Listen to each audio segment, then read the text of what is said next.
We are on ash tree, hazardous tree removal. We're working on getting rid of the hazardous trees that are here in the campground. This is year 3 we've been working on this project. We have a lot of ash trees that have been impacted across the state by emerald ash borer. It's an insect that's not originally from the U.S., and so when it made its way here to Tennessee, it's caused a lot of damage, and it's the reason why we're having to take out some of the ash trees that have been infected. So the beetle was native to China and I think parts of Korea, East Asia, and it was thought to have initially been brought over to the United States on wood packaging material and was initially detected in the U.S. in 2002 in Michigan. And it's kind of since then, over the course of the 20 years since then, has spread across, I believe, 35 states and 5 Canadian provinces. So it's covered a lot. It's serious in our campground and throughout the trails, our backcountry area. The park is pretty well scattered with a lot of ash tree. I would say it's, I don't want to put a number to it, but it's a good portion of our hardwood forest that we have on the 1,500 acres. On the Duck River corridor, there's a lot of ash trees, and particularly here at the park where there's so many visitors a year, it can be a real hazard when you're walking our trails and staying in our campground. Actually, the way this happens, the emerald ash borer beetle, the limbs are what's brittle first, so the beetle starts at the crown of the tree.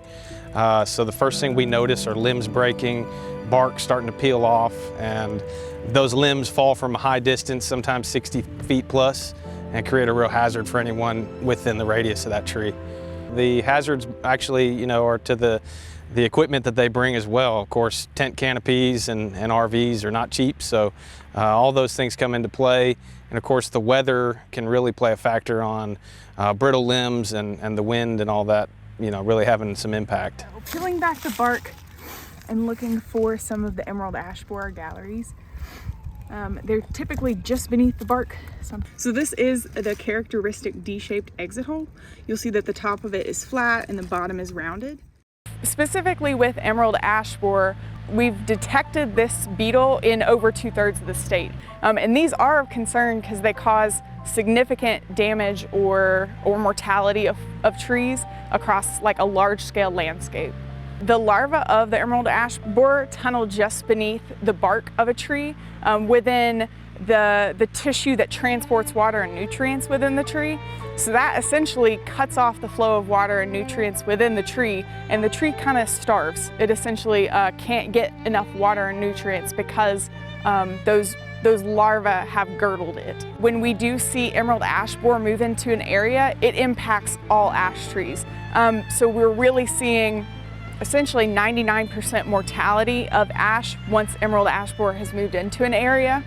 There might be a handful of resistant trees that have some form of natural way of fighting off emerald ash borer, but in general, 99% of ash trees will eventually succumb to the beetle.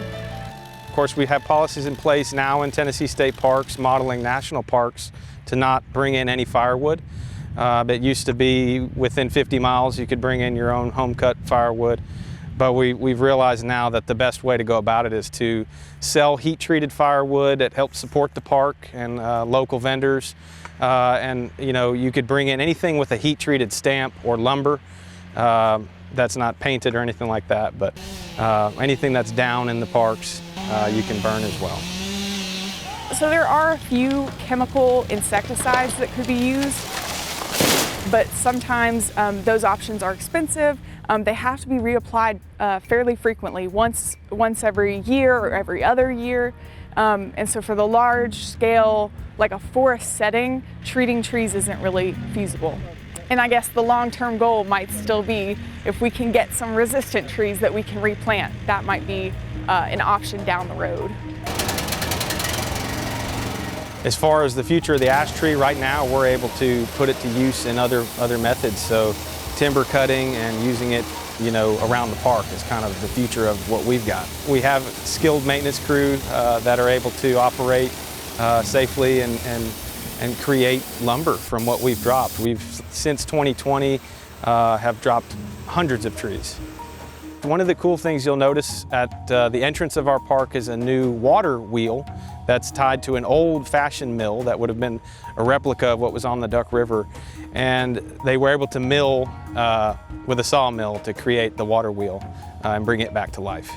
And so the mill has played a really key factor in how we utilize the lumber instead of just burning it or leaving it where it lay.